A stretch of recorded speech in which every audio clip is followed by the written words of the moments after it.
রাত 12টায় দুই বাবা ছেলের আবদার ছিল তাদেরকে চিকেন ফ্রাই বানিয়ে খাওয়াতে হবে। চিকেন ফ্রাই বানানোর জন্য এখানে আমি মুরগির পাখনার অংশগুলো নিয়েছি, এগুলো বাজারে আলাদা করে কিনতে পাওয়া যায়, দামও কম। তবে আপনারা চাইলে মুরগির যে কোনো পিস দিয়ে আপনারা এভাবে চিকেন ফ্রাই বানিয়ে নিতে পারেন। যাই হোক, সব মশলাগুলো দিয়ে চিকেনগুলো ভালোভাবে মেখে 10 মিনিটের জন্য রেখে দিব। প্রথমে আমি লাইট সয়া সস আর টমেটো সস দিয়ে দিলাম, তারপরে মরিচের গুঁড়া দিয়ে দিলাম, এরপরে লবণ দিয়ে দিলাম। তবে লবণের পরিমাণ কম দিতে হবে, কারণ সয়া সসে এমনি থেকেই লবণ থাকে। তারপরে আদা রসুন বাটা আর গোলমরিচের গুঁড়া দিয়ে চিকেনগুলো ভালোভাবে মাখিয়ে নিলাম। এখন এই প্লাস্টিক র‍্যাপার দিয়ে ঢেকে আমি 10 মিনিটের জন্য রেখে দিব। সুন্দরভাবে মুড়িয়ে এক সাইডে রেখে দিলাম 10 মিনিটের জন্য। চাইলে আপনারা ফ্রিজেও রাখতে পারেন। এরপরে একটা বাটিতে আমি পরিমাণ মতো ময়দা নিয়ে নিলাম, তার সাথে অ্যাড করলাম কর্নফ্লাওয়ার, 1 চামচ গুঁড়া মরিচ দিয়ে দিলাম, সাথে অ্যাড করলাম গোলমরিচের গুঁড়া। এরপরে স্বাদ মতো লবণ দিয়ে আটাটা ভালোভাবে মাখিয়ে নিব। চিকেন ফ্রাই বানানো কিন্তু খুবই সহজ। এতদিন তো রেস্টুরেন্টে খেয়েছি, আজকে না হয় নিজের হাতেই বানাবো।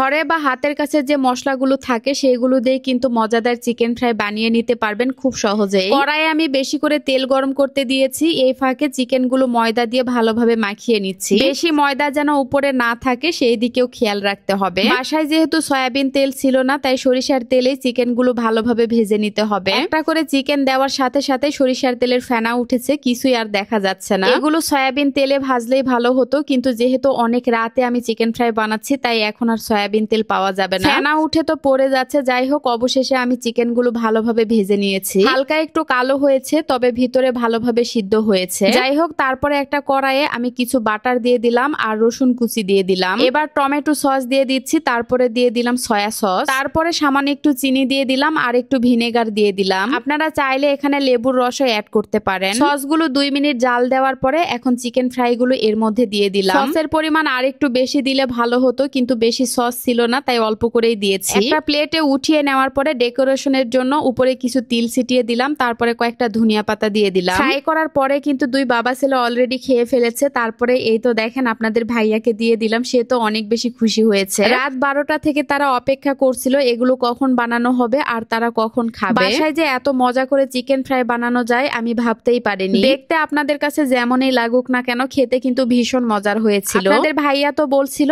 এখন আর রেস্টুরেন্টে গিয়ে খাওয়া লাগবে না, বাসায় তৈরি করে খাওয়া যাবে। তো যাই হোক, পরের দিন সকালবেলা ঘুম থেকে উঠে মোমো ইনে আমাদের একটা প্রোগ্রাম ছিল, তো সেখানেই আমরা সবাই মিলে যাচ্ছি। আবারও সকল কন্টেন্ট ক্রিয়েটর মিলে আমরা এক জায়গায় হলাম। মূলত বগুড়া আদম ফ্যাশনের একটা প্রোগ্রাম ছিল, তো সেখানেই আমরা এসেছি। গত কয়েকদিন আগে যে একটা ভিডিও দিয়েছিলাম আদম ফ্যাশনে, সেখান থেকে 3 জন কন্টেন্ট ক্রিয়েটর কক্সবাজার ট্যুরে যেতে পারবে। তো আমি প্রথম বিজয়ী হয়েছি, তাই আমার কক্সবাজার ট্যুরে যাওয়া হচ্ছে। বিজয়ী হয়েছি ঠিকই, কিন্তু আমি একা যেতে পারবো না। যদি আমার ফ্যামিলি যায় তবেই আমি যেতে পারবো। আমার স্বামী সন্তান ছাড়া আসলে আমি কোথাও যেতেও পারবো না, আর কোথাও যাওয়ার কথা চিন্তাও করি না। একা একা কক্সবাজার যাওয়ার কথা তো আমি চিন্তাও করতে পারি না। যাই হোক, অবশেষে হয়তো সবাই মিলে আমরা কক্সবাজার ট্যুরে যেতে পারবো। যদিও আমি অনেকবার গিয়েছি, তারপরে সবার সাথে যাওয়ার একটা আনন্দই আলাদা। প্রোগ্রাম শেষে সবার জন্য লাঞ্চের আয়োজন করা হয়েছিল, তো সবাই মিলে আমরা চলে আসলাম লাঞ্চ করতে। যাই হোক, আজকের মতো এখানেই বিদায় নিচ্ছি। আজকের ভিডিওটা আপনাদের কাছে কেমন লেগেছে অবশ্যই কমেন্টস করে জানাবেন। যদি ভালো লাগে তাহলে একটাই অনুরোধ থাকবে, প্লিজ শেয়ার করে দিবেন। সবাই ভালো থাকবেন, সুস্থ থাকবেন। আল্লাহ হাফেজ, টাটা।